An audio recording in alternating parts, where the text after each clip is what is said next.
Hello guys, আসসালামু আলাইকুম। আমি আসলে একটা বিষয় নিয়ে আপনাদের সামনে কথা বলার জন্য আসছি, যেটা আমার কাছে মনে হয়েছে আপনাদের সাথে শেয়ার করা উচিত।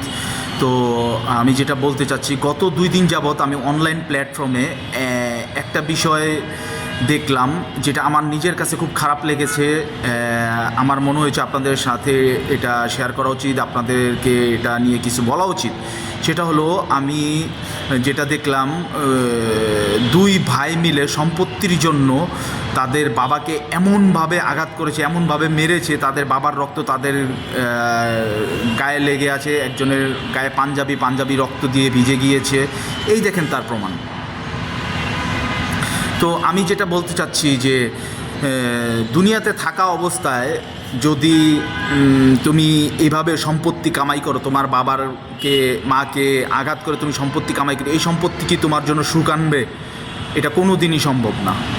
এই সম্পত্তি অবশ্যই তোমার জীবনে অভিশাপ নেমে আসবে, এই সম্পত্তি অবশ্যই তোমার জীবনে অভিশাপ নিয়ে আসবে, তুমি কোনো দিনই সুখী হতে পারবে না।